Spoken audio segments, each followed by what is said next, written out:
স্বাগত ইন্ডিপেন্ডেন্ট টেলিভিশনের সাপ্তাহিক আয়োজন আশার বাংলাদেশে। আপনাদের সঙ্গে আছি আমি জাহিদ হোসেন। চালু হলো কক্সবাজার থেকে টেকনাফ পর্যন্ত বিশ্বের দীর্ঘতম মেরিন ড্রাইভ। বেলা 11:15টায় উদ্বোধন করেন প্রধানমন্ত্রী শেখ হাসিনা। এ সময় তিনি বলেন, এটি পর্যটক আকর্ষণের পাশাপাশি দেশের আর্থসামাজিক উন্নয়নে ভূমিকা রাখবে।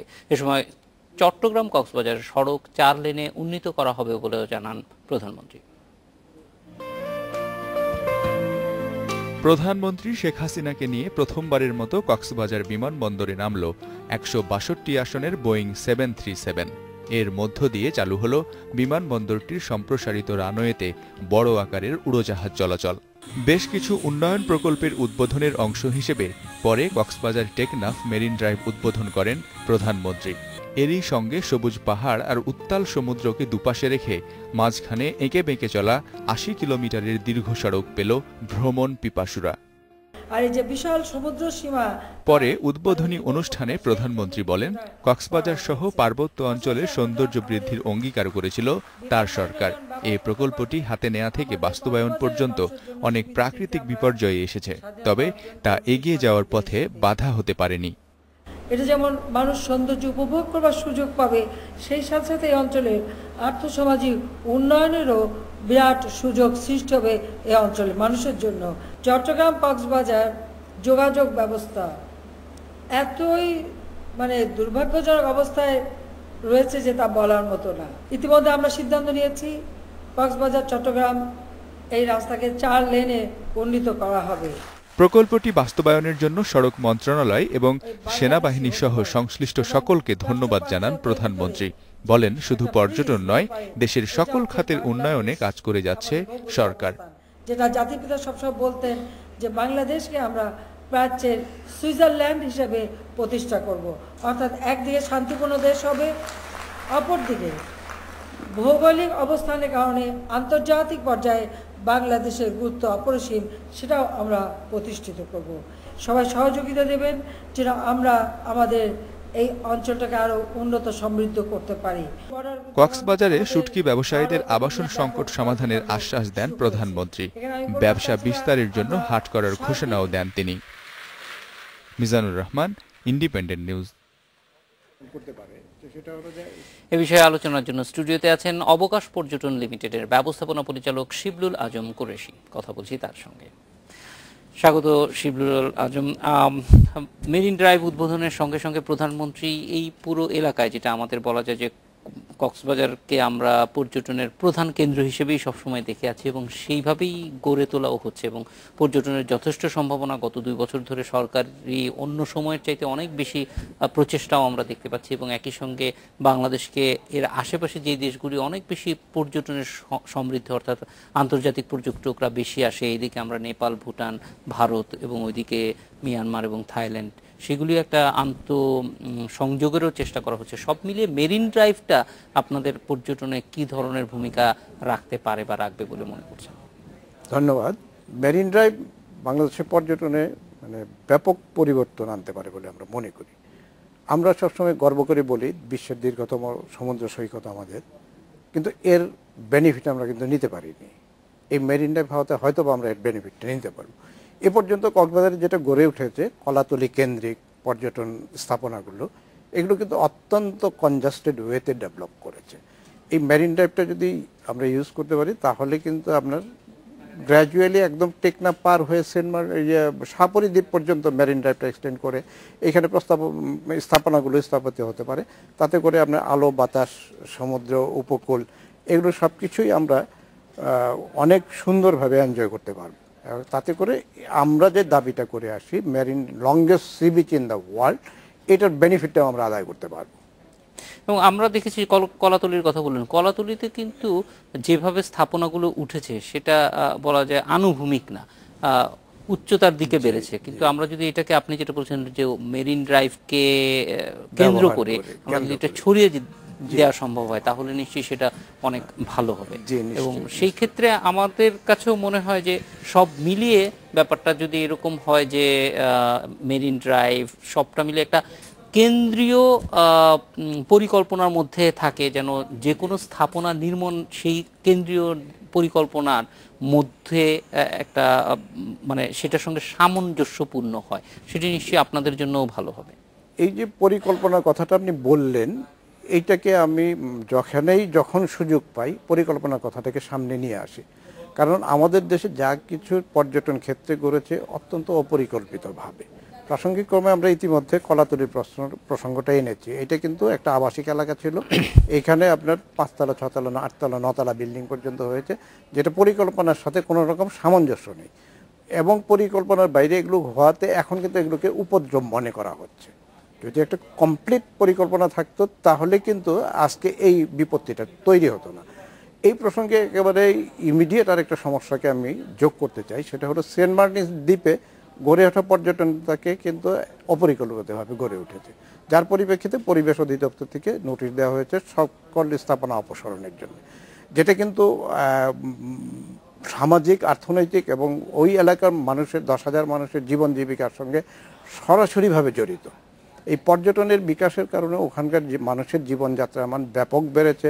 উদাহরণস্বরূপ আমি বলতে পারি 1997 সনে ওই দ্বীপে একজন ম্যাট্রিক পাস এবং একজন আইএ পাস ব্যক্তি ছিলেন, এখন কিন্তু অন্তত শতাধিক গ্র্যাজুয়েট এবং মাস্টার ডিগ্রি হোল্ডার ছেলেপেলে ওখানে আছে। এবং এই দ্বীপের মানুষের জীবনযাত্রার মান উন্নত হওয়ার কারণে এরা ছেলেপেলেদেরকে ঢাকায় রেখে, চিটাগাংয়ে রেখে বিভিন্ন ইউনিভার্সিটিতে লেখাপড়া করাচ্ছেন, কক্সবাজারে রেখে স্কুল কলেজ মাদ্রাসায় লেখাপড়া করাচ্ছেন। এই অপরিকল্পিত গ্রোথকে রোধ করতে গিয়ে যদি এটা বন্ধ করে দেওয়া হয় তাহলে কিন্তু এই 10,000 মানুষের জীবন জীবিকা বিপন্ন হবে। পাশাপাশি আপনার স্বাস্থ্য, শিক্ষা সব কিছুই ব্যাহত হবে। যেমন আমি আরেকটা জিনিস খুব ঘনিষ্ঠভাবে লক্ষ্য করেছি, ওখানে মানুষের আয় বাড়াতে মেয়েরা স্কুলে যাচ্ছে, মেয়েরা স্কুলে যাওয়ার ফলে তাদের বাল্যবিবাহ কমেছে, বাল্যবিবাহ কমাতে প্রসবকালীন মাতৃমৃত্যু কমেছে এবং শিশু মৃত্যু কমেছে। এগুলি সবই একটা আর একটার সঙ্গে সম্পর্কিত। যখনই আপনি অর্থনৈতিক উন্নতি হবে অন্য জিনিসগুলিও একই সঙ্গে। কিন্তু আমাদের যেটা সত্যিকার অর্থে সেন্ট মার্টিনসে অবশ্যই পরিবেশের প্রতি বিরূপ অনেক কিছু আছে, কিন্তু সেটা যদি প্রথম থেকেই পরিকল্পনায় থাকতো তাহলে হয়তো এখনো পর্যন্ত আমাদের সুযোগ আছে যে ওখানে ইকো ট্যুরিজম গড়ে তোলা, যাতে পরিবেশ বান্ধব ট্যুরিজমের সেখানে ব্যবস্থা করা হয়। সেই ব্যাপারে আপনাদের সঙ্গে মানে পরিবেশ মন্ত্রণালয় তো একদিক থেকে দেখছে, আপনারা যারা ট্যুর অপারেট করছেন, যারা সেখানে পর্যটনের ব্যবস্থা করছেন, পর্যটন মন্ত্রণালয় আছে, তারা এটা সমন্বয় করার কোনো চিন্তা করছে? হ্যাঁ, এটা সমন্বয় হওয়াটা অত্যন্ত জরুরি। আমি একটা কথা সুযোগ পেলে কোট করি, সেটা হলো যে পরিবেশের সঙ্গে কিন্তু উন্নয়নের শুরু থেকেই একটা বিরোধ আছে, কিন্তু তাই বলে কিন্তু আপনার উন্নয়নকে বেঁধে রাখা যায়নি বা স্টপ করে দেওয়া যায়নি। এখন মেকানিজমটা হবে যে কিভাবে পরিবেশের ক্ষতি কম করা যায় বা একদম শূন্যের কোঠায় নিয়ে আসা যায়। উন্নয়ন কিন্তু স্টপ করে দেওয়া যাবে না। একসময় কয়লার ইঞ্জিনের রেল চলত, পরিবেশের ক্ষতি বেশি হতো, সেটা ডিজেলে রূপান্তর করা হলো, ক্ষতিকে কমিয়ে আনা হলো। এরপরে এটা ইলেকট্রিকে এসেছে, ভবিষ্যতে হয়তো বা সোলারে যাবে বা আরও কোনো টেকনোলজি, যাতে করে পরিবেশের ক্ষতিটা কম হয়। সিমিলারলি পর্যটনের ক্ষেত্রে পরিবেশের ক্ষতি কিন্তু অন্য যে কোনো শিল্পের তুলনায় মিনিমাম ক্ষতি হয়। তো এই ক্ষতিটাকে আরও কিভাবে কমিয়ে আনা যায় সেই সমস্ত কৌশল আমাদেরকে অবলম্বন করতে হবে। পর্যটনকে বন্ধ করে সমস্যাকে সমাধান না করে এটাকে চলমান রেখে সমস্যাটাকে সমাধান করার জন্য প্রয়োজনীয় পদক্ষেপ নিতে হবে। যেমন আমি ওই সেন্ট মার্টিনসের ব্যাপারে একটা বলি, যেমন ওখানে পচনশীল বর্জ্য ব্যবস্থাপনার জন্য আমরা যদি বায়োগ্যাস প্ল্যান্ট ইন্ট্রোডিউস করি, অপচনশীল বর্জ্য ওখান থেকে রিকালেক্ট করে রিসাইক্লিংয়ের জন্য দ্বীপের বাইরে প্রেরণ করি, পানি ব্যবস্থাপনার জন্য যদি রেইন ওয়াটার প্রিজারভেশন করি, বিদ্যুৎ ব্যবস্থার জন্য জেনারেটরের পরিবর্তে সোলার ব্যবস্থাকে চালু করি, এইভাবে কিন্তু আমরা পরিবেশের ক্ষতিটাকে একেবারে নিম্নতম পর্যায়ে নিয়ে আসতে পারি। এখানে আরেকটা জিনিস অত্যন্ত জরুরি, সেটা হলো আমাদের পর্যটকদের এবং পর্যটক সেবা দানকারী সবাইকে পরিবেশ সম্পর্কে সচেতন করা এবং উদ্বুদ্ধ করা। এই জিনিসগুলো করতে পারলে কিন্তু ওখানে পর্যটন চালু রেখেও আপনার সুন্দরভাবে পরিবেশ সুরক্ষা করা সম্ভব। অবশ্যই আমরা আবার একটু কক্সবাজারের দিকে ফিরে আসি। কক্সবাজারে বিমানবন্দরকে এটা এখন তুলনায় বড় বিমান নামতে পারবে। আগে আমরা দেখেছি 80-85 সিটের বেশি পারত না, এটা এখন দ্বিগুণ বলা যায় যে 100। আজকেও প্রধানমন্ত্রী যেই বিমানে গিয়েছে সেটি 160-62 সিটের বিমান। ফলে এই যে যোগাযোগ ব্যবস্থা, নানানমুখী যোগাযোগ ব্যবস্থা, কারণ যেভাবে কলাতলী সহ অন্যান্য জায়গায় মানুষের আবাস গড়ে উঠেছে সেইটার সঙ্গে কিন্তু মানুষের বিনোদনের ব্যবস্থা গড়ে ওঠেনি। একটা পর্যটন কেন্দ্রগুলিতে যেই ধরনের শপিং সেন্টার থাকা দরকার সেগুলিরও কিছু কিছু অভাব আছে। আবার একই সঙ্গে যাওয়ার জন্য ট্রেনে যাওয়ার এখনো ব্যবস্থা নেই, যদিও বলা হচ্ছে যে তৈরি করা হবে। 4 লেন করা আসলে খুবই জরুরি, কারণ যত মানুষ এখন ওই এলাকায় যাচ্ছে। এই ইনফ্রাস্ট্রাকচারাল ডেভেলপমেন্টগুলি আপনাদের ক্ষেত্রে কতটুকু সহযোগিতা করবে? অবশ্যই সহযোগিতা করবে, কারণ আমরা খুব ভালো করেই জানি যে ট্রেন ভ্রমণটা অন্য যে কোনো ভ্রমণের তুলনায় আরামদায়ক এবং নিরাপদ। কাজেই ট্রেন ব্যবস্থা চালু হলে অনেক পর্যটক যারা নাকি আজকে কক্সবাজার যেতে বাস জার্নি করে যেতে আগ্রহী নয়, এয়ার জার্নির অ্যাফোর্ড করতে পারছেন না, তারা হয়তো বা যাচ্ছেন না। ট্রেন জার্নি হলে কিন্তু একজন বৃদ্ধ লোককেও আপনি ট্রেনে স্লিপিং কোচে করে নিয়ে পৌঁছে যেতে পারবেন।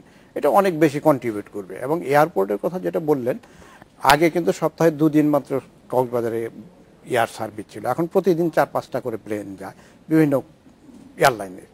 এবং এইটা এমন একটা স্ট্র্যাটেজিক্যাল পয়েন্টে যেখান থেকে আমাদের রেঙ্গুন ফ্লাইটটা যদি ভায়া কক্সবাজার করা যায়, কক্সবাজার টু রেঙ্গুনের ডিস্টেন্স কিন্তু অনেক কম হবে এবং একজন ট্যুরিস্ট কক্সবাজার থেকে রেঙ্গুন গেলে খুব অল্প পয়সায় চলে যেতে পারবে।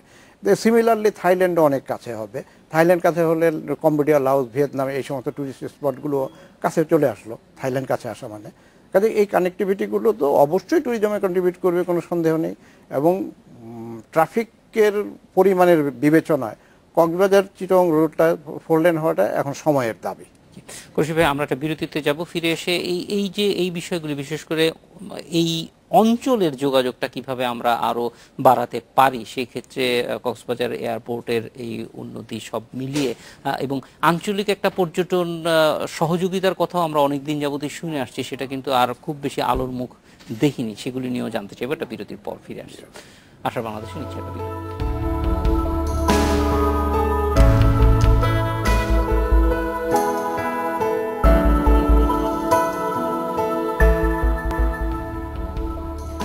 বিরতির পর ফিরে এলাম আশার বাংলাদেশে।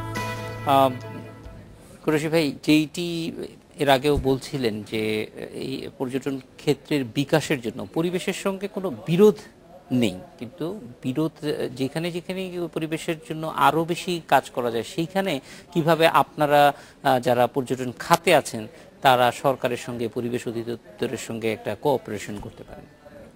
ধন্যবাদ।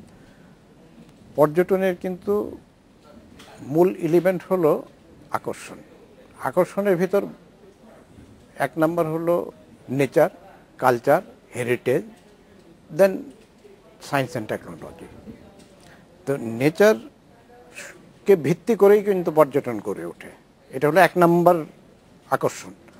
তো নেচার সংরক্ষণ করা যে কোনো পর্যটন কর্মী এবং পর্যটনের সহযোগী যারা, তারা সবাই চাইবে নেচারকে সংরক্ষণ করার জন্য যেগুলো প্রয়োজনীয় টেকনিক নেওয়া উচিত, এগুলো যে কোনো পর্যটন কর্মী সহযোগিতা করবে। আমরা মনে করি সরকারের তরফ থেকে এর জন্য একটা নীতিমালা এবং গাইডলাইন যদি দেওয়া হয় তাহলে যে কেউ এটা পারফর্ম করবে। আমরা পর্যটন কর্মী হলেও পরিবেশ বিশেষজ্ঞ নই, কাজে আমরা হয়তো বা নিজেরা বুঝতে পারি না যে কোনটা পরিবেশের জন্য সম্পূর্ণ বান্ধব বা কোনটা বান্ধব নয়। এটা সরকার যদি নীতিমালা তৈরি করে আমাদেরকে মোটিভেট করে, নিশ্চয়ই সবাই পালন করবে। ইভেন শুধু সেবাদায়ী যারা স্টেক হোল্ডাররাই কিন্তু নীতিমালা পালন করলে হবে না, আমাদের পর্যটকদেরকেও উদ্বুদ্ধ করতে হবে পর্যটন নীতিমালা মেনে চলার জন্য। এর জন্য উদ্বুদ্ধকরণটা হলো সবচেয়ে বেশি জরুরি।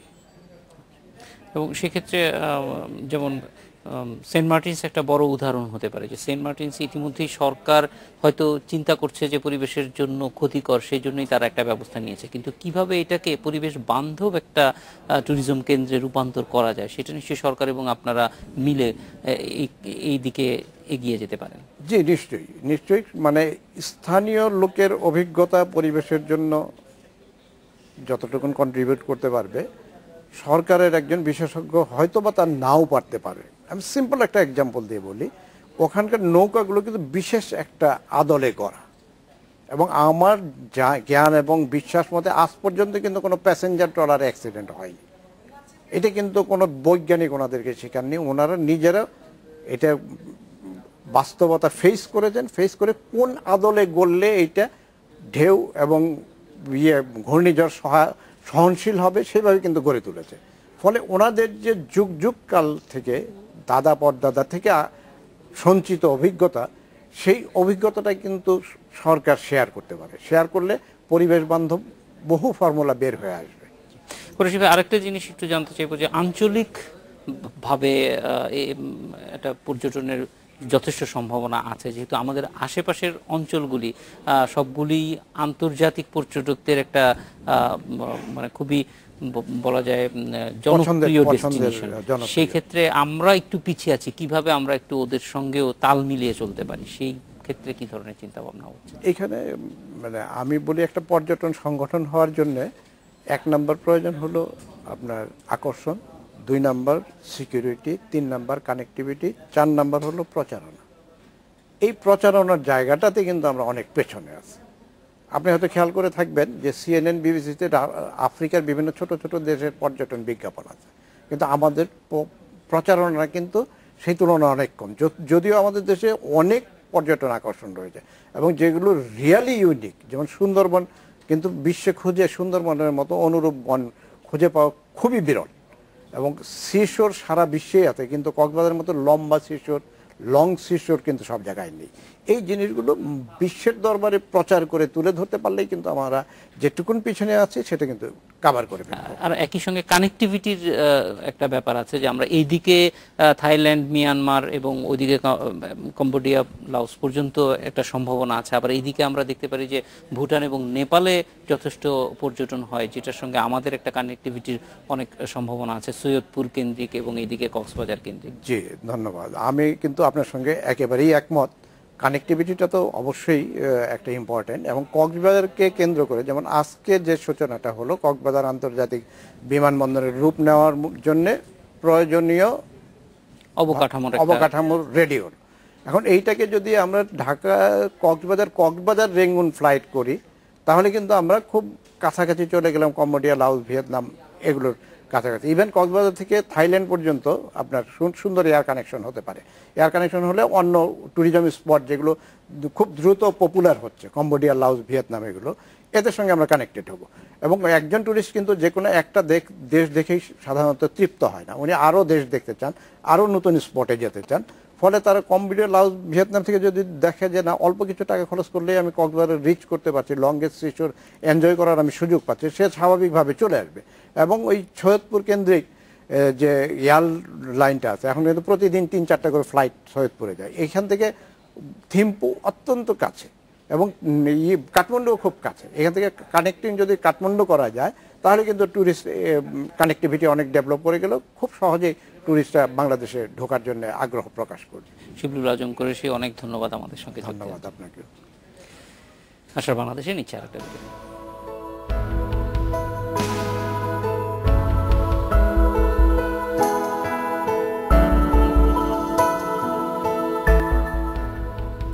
স্বাগত আরেকবার, দেখছেন আশার বাংলাদেশ। টেলিমেডিসিন ব্যবস্থার সুবাদে জেলা উপজেলা পর্যায়ে হাসপাতাল থেকেই বিশেষজ্ঞ চিকিৎসকের পরামর্শ নিতে পারছেন রোগীরা। বেঁচে যাচ্ছে যাতায়াত ও চিকিৎসার বাড়তি খরচ। গত কয়েক বছরে টেলিমেডিসিন সেবা সারা দেশে ছড়িয়ে দেওয়ার জন্য সরকার বেশ কিছু উদ্যোগ গ্রহণ করেছে। এতে ভিডিও কনফারেন্সের মাধ্যমে স্থানীয় পর্যায়ের হাসপাতালগুলোতে ভর্তি রোগীর বড় শহরের হাসপাতালগুলোর চিকিৎসকদের পরামর্শ নেওয়ার সুযোগ পাচ্ছেন।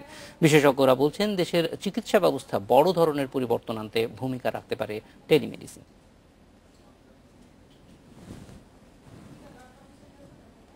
এ বিষয়ে আলোচনার জন্য স্টুডিওতে আছেন ঢাকা বিশ্ববিদ্যালয়ের বায়োমেডিক্যাল ফিজিক্স অ্যান্ড টেকনোলজি বিভাগের honorary professor doctor Khandakar Siddiqui Rabbani. কথা বলছি তার সঙ্গে। স্বাগত স্যার। আমরা প্রথমে একটু ভুল ভেঙে নিতে চাই আমাদের, যে টেলিমেডিসিনটা সবাই আমরা মনে করি যে বুঝি টেলিফোনে ডাক্তারের সঙ্গে যোগাযোগ, কিন্তু এটার ব্যাপ্তি এখন অনেক বেড়েছে। আমরা যদি আপনার কাছ থেকে একটু জেনে নিতে চাই যে টেলিমেডিসিন ব্যাপারটা এখন আসলে কোন পর্যায়ে আছে টেকনোলজির এই উন্নতির মধ্যে। ধন্যবাদ। প্রথমে যদি বলি, টেলিমেডিসিনটা শব্দটার ভেঙে যদি বলি, টেলিফোন মানে দূর থেকে কথা বলা, টেলিমেডিসিন হচ্ছে দূর থেকে চিকিৎসা। তো এটা যদি আমি সেভাবে বলি, টেলিফোন আবিষ্কারের পর থেকে কিন্তু টেলিমেডিসিন শুরু হয়েছে, বা আমরা যখন কোনো ডাক্তার বন্ধুকে ফোনে একটা চিকিৎসা নিয়ে নেই, সেটাও টেলিমেডিসিন, কিন্তু এটার একটা স্তর। এরপরে আরেকটা স্তর হচ্ছে ভিডিও। যখন এই ভিডিও এসে গেল টেলিভিশন বা ইন্টারনেটের মাধ্যমে, তো ভিডিও কনসালটেশন যেটা আমরা বলি, অর্থাৎ চিকিৎসকের পরামর্শ নেওয়া, এটা এই পর্যায়টাই বেশিরভাগ চলছে আমাদের তৃতীয় বিশ্ব বলেন, উন্নত বিশ্বে বলেন। তবে উন্নত বিশ্বে যেটা হচ্ছে টার্সিয়ারি কেয়ারের জন্য বেশি যাচ্ছে।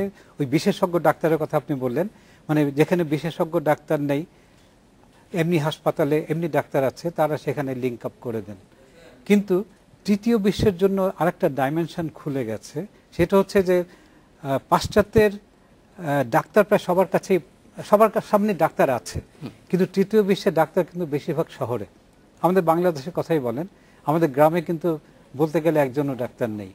তাহলে সেখানে সে কিভাবে দেখবে? সেখানে আছে পল্লী চিকিৎসক, বা তারা ফার্মেসিতে গিয়ে তার কাছ থেকে ওষুধ নিয়ে নেন। এতে আপনি দেখবেন অ্যান্টিবায়োটিকের মিসইউজ বাড়ছে, পৃথিবীতে একটা ভয়ানক আতঙ্ক ছড়িয়ে যাচ্ছে এখন, আর স্টেরয়েডের ব্যবহার বাড়ছে। এখন কোয়ালিফাইড ডাক্তারের চিকিৎসা আমি যদি গ্রামে দিতে যাই, তাহলে আমার টেলিমেডিসিন দরকার। তো সেখানে আমি যেটা বলছিলাম, ভিডিও, তার সঙ্গে এক ধাপ উপরে যেটা, সেটা হচ্ছে এর সঙ্গে কিছু ডায়াগনোসিসের যন্ত্রপাতি যদি আমরা ব্যবহার করতে পারি। যেমন আমরা ঢাকা বিশ্ববিদ্যালয়ে নিজেদের প্রযুক্তিতে করেছি, আমরা স্টেথোস্কোপকে কনভার্ট করেছি। তাহলে ওই যে গ্রামে সেই স্টেথোস্কোপ বুকে ধরবে, ডাক্তার ঢাকায় বসে শব্দ শুনছেন। এমনকি আমাদের টেলিমেডিসিন একজন ডাক্তার কানাডা বসে, ওখানে চলে গেছেন সম্প্রতি, সেখান থেকে উনি কিন্তু রোগী দেখেন। আমাদের ইসিজি যন্ত্র আমরা নিজেরা বানিয়েছি, ওটা রোগীর গায়ে লাগালে ডাক্তার এখানে সঙ্গে সঙ্গে তার ইসিজির গ্রাফগুলো দেখতে পায়। এরপরে আমরা আরও অ্যাড করছি, এটা আমাদের প্রযুক্তির কথা বলছি, বাইরে কিন্তু আরও প্রযুক্তির ডেভেলপমেন্ট হচ্ছে, কিন্তু টেলিমেডিসিন সব জায়গায় নতুন। আর আমরা যে লেভেলে এখন কাজ করছি, এরকম এই পর্যায়ে কিন্তু তৃতীয় বিশ্বে খুব একটা কাজ হচ্ছে না, কারণ আমরা ওই দিকটা জোর দিচ্ছি যে ডায়াগনস্টিক ইকুইপমেন্ট আমাদের। এরপরে একটা আছে লাংসের, আমরা নিজস্ব ইনোভেশনে করেছি, আপনার ফুসফুসে বাতাস যাচ্ছে কি না আমরা দেখাতে পারবো। তারপরে ডাক্তার যে রোগীর গায়ে পেট চেপে চেপে দেখেন, এটা একজন ডাক্তার বলেছিলেন যে এটা একটা চ্যালেঞ্জ টেলিমেডিসিনের জন্য, যে আপনি পেট চেপে চেপে বা গা চেপে আমরা যেটা দেখি, এটা তো টেলিমেডিসিনে করা যাবে না, কিন্তু আমরা সেটাকে একটা চ্যালেঞ্জ হিসেবে নিয়েছি। তো আমরাও কিন্তু একটা ডিভাইস বানাচ্ছি, নাম দিয়েছি টেলিপ্যালপেশন। তো ওটা দিয়ে আমরা কিছুটা তথ্য ডাক্তারকে দিতে পারবো। তেমনি আস্তে আস্তে যেমন চোখের, কানের, এইসব যন্ত্রপাতি যেগুলো বানানো সম্ভব আমরাও তৈরি করার চেষ্টা করছি, বিদেশেও আছে। কিন্তু যেটা একটা জিনিস বড় খেয়াল করতে হবে, যে বিদেশের তৈরি জিনিস যখন আমরা তৃতীয় বিশ্বে ব্যবহার করি, এক তো আমাদের আবহাওয়া, আমাদের যে বিদ্যুৎ লাইনের ওঠানামার জন্য ওগুলো অ্যাডাপ্টেড না, ফলে কিছুদিনের মধ্যে নষ্ট হয়ে যায়। কিন্তু আমরা যেগুলো তৈরি করছি ওগুলো কিন্তু এই সবগুলোকে খেয়াল রেখে আমাদের মতো করেই তৈরি। হ্যাঁ, আমাদের তৈরি যন্ত্র কিন্তু বাংলাদেশে 20 বছর ধরে চলছে। এরকম যন্ত্র আছে যে 20 বছর চলছে, মাঝে মাঝে একটু নষ্ট হলে আমরা মেরামত করে দিতে পারি কয়েকশো টাকায়, 1000 টাকায়। তো এই একটা বড় সুবিধা নিজেরা। আমি যদি দেখি, বাংলাদেশে ধরেন প্রায় 13,500 আছে, আপনার 4,500 ইউনিয়ন আছে, তো 13,500 মতো কমিউনিটি ক্লিনিক আছে। তো আমরা যদি প্রত্যেকটা কমিউনিটি ক্লিনিকে একটা টেলিমেডিসিন সেন্টার বসাতে চাই, তাহলে আমার এতগুলো যন্ত্রপাতি লাগবে। আপনি বিদেশ থেকে আনলে সেগুলো বেশিরভাগই নষ্ট হয়ে যাবে, অনেক খরচও অনেক বেশি। আর দেশে তৈরি করলে আমরা অনেক কম খরচে করতে পারি। তো এই টেলিমেডিসিনে এই পর্যায়টা বোধহয় আমরা যে লেভেলে এসেছি বাংলাদেশে, এটা বোধহয় আমি ভারতে গেছি, ইজিপ্টে গেছি, আমার মনে হয় না যে এসব দেশে এরকম হয়েছে। তা আমাদের একটি প্রস্তুতি কিন্তু বহু বছরের, আজকের না।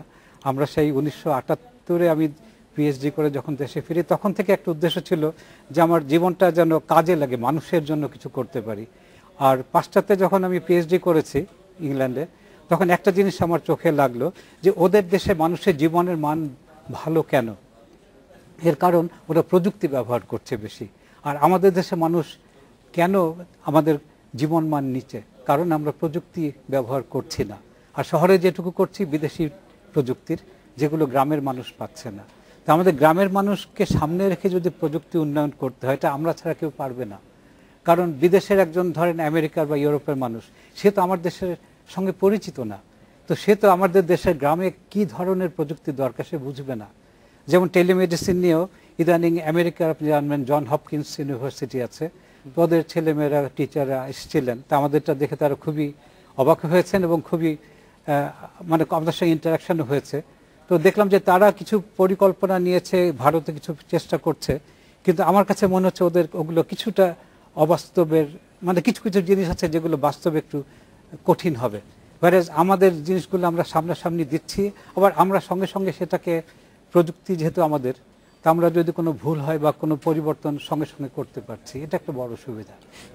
আমরা একটা বিরতিতে যাব, ফিরে এসে জানবো যে এই যে প্রযুক্তিগত উন্নয়নটা হয়েছে এটা ছড়িয়ে দেওয়ার জন্য কি ধরনের কাজ চলছে, সেখানে সরকার কতটুকু মানে সহযোগিতা করছে, অর্থাৎ এই যন্ত্রগুলি তো শুধু উদ্ভাবন করলেই হবে না, এটা যথেষ্ট পরিমাণে তৈরি করে ছড়িয়ে দিতে হবে, কারণ আমরা একটা বড় ইনফ্রাস্ট্রাকচার আছে 13,000-এর উপরে আপনি যেটা বলছেন, সেই জায়গাগুলি যেন, কারণ আমরা আরেকটা বড় চ্যালেঞ্জ সবসময় দেখি যে ওই 13,000 বা ওই রকম জায়গায় ডাক্তার পাঠানো সেটা প্রায় অসম্ভব এখন যা দেখা যাচ্ছে, কিন্তু অন্তত চিকিৎসার প্রাথমিক সেবাটা যদি আমরা সেখানে নিশ্চিত করতে পারি তাহলে হয়তো মানে মানুষকে সেবা দেওয়া সম্ভব হবে। আমরা একটা বিরতির পর আপনার কাছ থেকে এই পরিস্থিতিটা জানতে চাই। আশা বাংলাদেশে নিচ্ছি একটা বিরতি।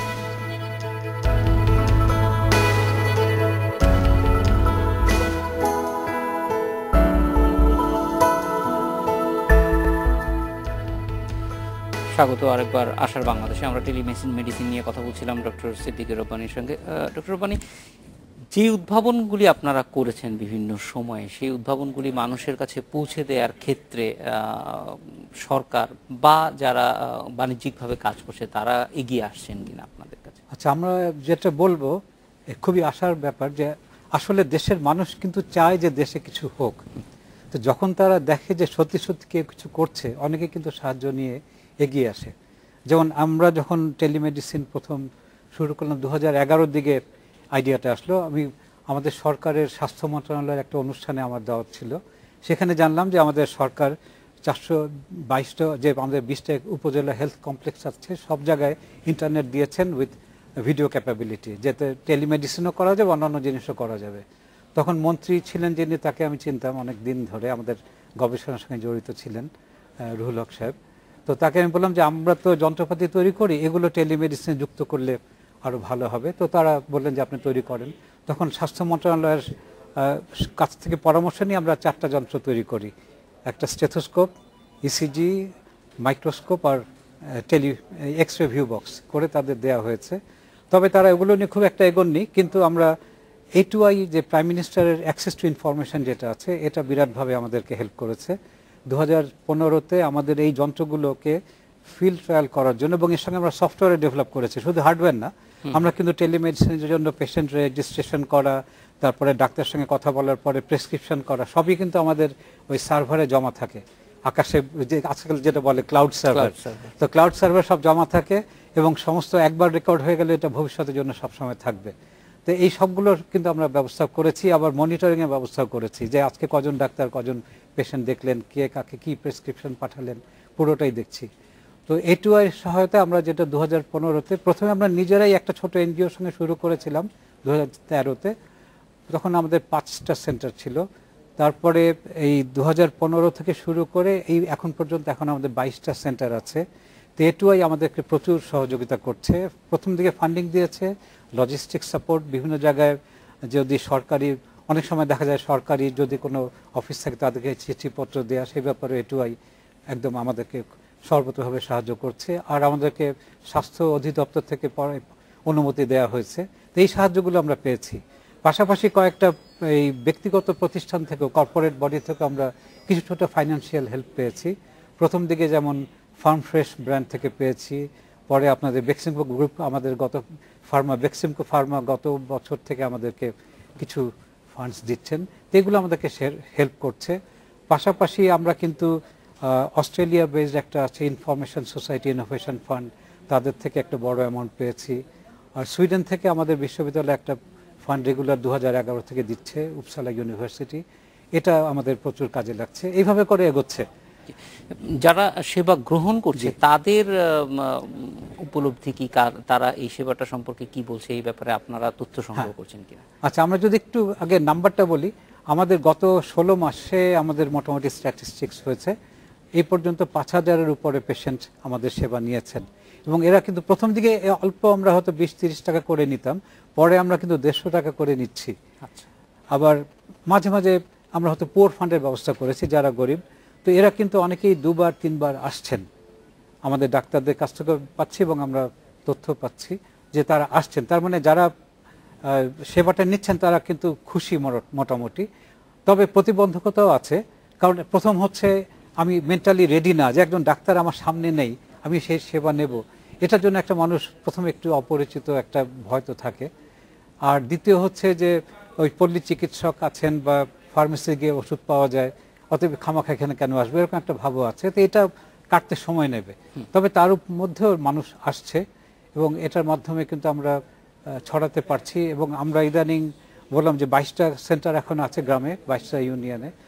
এর মধ্যে সিআরপি যে সাভারে প্রতিষ্ঠান আছে তাদের আরও 15টা সেন্টার আমাদের সঙ্গে যোগ দিচ্ছে, আরও সেন্টার বাড়বে। এবং আমরা আশা করছি যে অদূর ভবিষ্যতে আমরা বাংলাদেশের বাইরেও যেতে পারবো।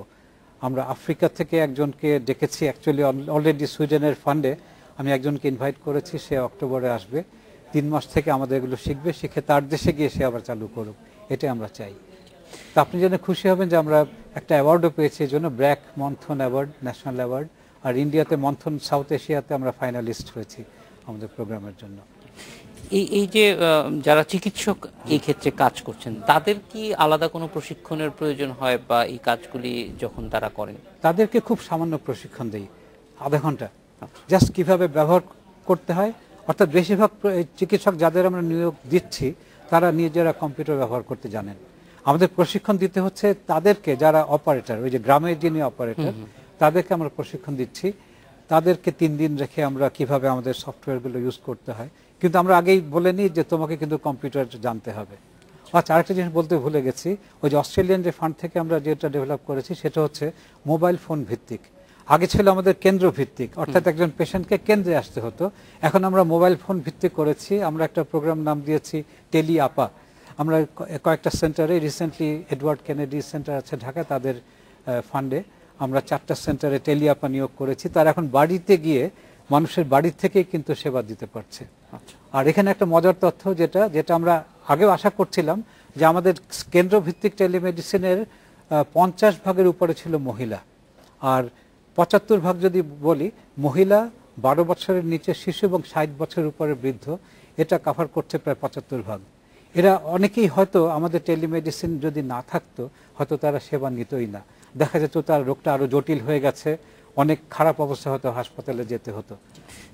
রোগীদের একটা মানসিক প্রস্তুতির ব্যাপার আপনি বলছিলেন, এবং সেটা খুবই জরুরি। সেই জিনিসটা আরো তাদেরকে উদ্বুদ্ধ করার জন্য আলাদাভাবে সরকারিভাবে বা আপনাদের দিক থেকে কি করণীয় আছে? এমনকি মিডিয়ারও নিশ্চয়ই অনেক কিছু, এখানে মিডিয়ার একটা বড় ভূমিকা আছে। তা আমরা তো ছোটভাবে শুরু করছি, আমরা আস্তে আস্তে এগোচ্ছি, কারণ যেহেতু নতুন জিনিস, একবারে হঠাৎ করে আমি যদি লাফ দিয়ে অনেকখানি এগিয়ে যাই, দেখা যাবে আমার অনেক জায়গায় ঘাটতি রয়ে গেছে, ওই আস্থাটা পাওয়া হয়তো তখন কঠিন হবে। এখন এই জন্য আমরা এই ঘাটতিগুলো আগে দূর করে নিচ্ছি। আমাদের এখন ফান্ডিং দরকার, ফান্ডিং আমরা খুঁজছি এবং সরকারের কাছ থেকে আরো ফান্ডিং আমরা পাবো আশা করছি, বিদেশ থেকেও ফান্ডিং আমরা চেষ্টা করছি। আমাদের আবার ওই যে পোর ফান্ড করেছে, সেখানে কিন্তু আমাদের আত্মীয়স্বজন বন্ধু বান্ধব তাদের জাকাতের টাকা দিয়েছেন, ডোনেশন দিয়েছেন, সেগুলো দিয়ে কিন্তু আমরা ওই গরিব পেশেন্টদেরকে একটু সহায়তা দিচ্ছি, কিন্তু আমরা ফ্রি দিচ্ছি না। আমরা ওই মানসিকতাটাকে পরিবর্তন করতে চাই যে এটা একটা সেবা, তোমাকে পয়সা দিয়ে নিতে হবে। ডক্টর রব্বানী, অনেক ধন্যবাদ আমাদের সঙ্গে যোগ দেওয়ার জন্য। অনেক ধন্যবাদ। এই ছিল আজকের আশার বাংলাদেশে আমন্ত্রণ, আমাদের পরের আয়োজনে।